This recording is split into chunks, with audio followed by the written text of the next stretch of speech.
I've been feeling so, I've been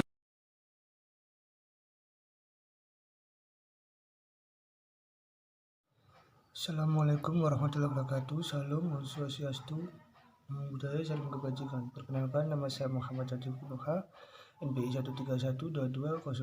Di sini saya akan mereview kembali materi yang pernah dijelaskan oleh Bapak Franz tentang unsur sistem hukum. Sebelum saya jelaskan tentang materi tersebut, mari saya jelaskan dulu apa itu hukum.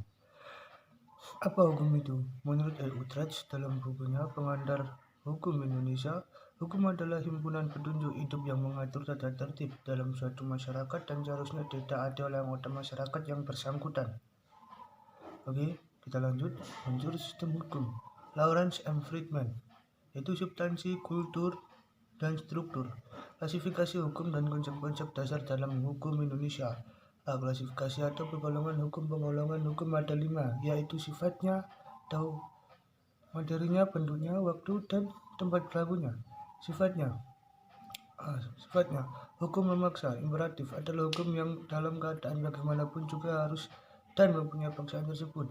Kedua, hukum mengatur, fakultatif, adalah hukum yang dapat dikesampingkan apabila pihak-pihak yang bersangkutan telah membuat peraturan sendiri dalam suatu perjanjian. Yang kedua, isi atau materi. Hukum publik adalah hukum yang mengatur hubungan antara negara dengan alat perlengkapan atau hubungan antar negara dengan perseorangan. Hukum publik terdiri dari HDM, mengatur bentuk dan susunan pemerintahan suatu negara serta hubungan kekuasaan antara alat-alat perlengkapan satu sama lain dan hubungan antar negara. Yang kedua, HAN, mengatur cara-cara menjalankan tugas, hak, dan kewajiban dari kekuasaan alat-alat perlengkapan negara. Yang ketiga, hukum pidana, mengatur perbuatan-perbuatan yang dibolehkan dan dilarang. Yang keempat, hukum acara, mengatur bagaimana cara dan siapa yang berwenang menegakkan hukum materi. Yang kedua, P, hukum privat, hukum yang mengatur hubungan individu dengan individu, individu dengan badan hukum dengan badan hukum.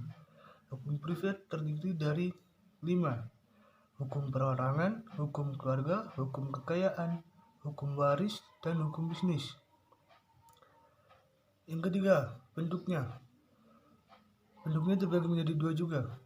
Hukum tertulis, hukum yang ditulis atau dicantumkan dalam perundang-undangan. Contoh, hukum pidana KUHP, hukum perdata KUHP perdata, dan lain-lain. Yang kedua, hukum tidak tertulis, hukum yang tidak dicantumkan dalam perundang-undangan. Contoh, hukum adat dan hukum kebiasaan. Yang keempat, waktu berlakunya. Ius constitutum, hukum positif, adalah hukum yang berlaku sekarang atau undang-undang. Ius constituendum, cita hukum, adalah hukum yang diharapkan berlaku pada waktu yang akan datang atau RUU lebih tepatnya. Hukum antar waktu adalah hukum yang berlaku di mana-mana dalam segala waktu dan untuk segala bangsa di dunia. Hukum ini tak mengenal batas waktu atau yang disebut abadi. Yang kelima, wilayah berlakunya.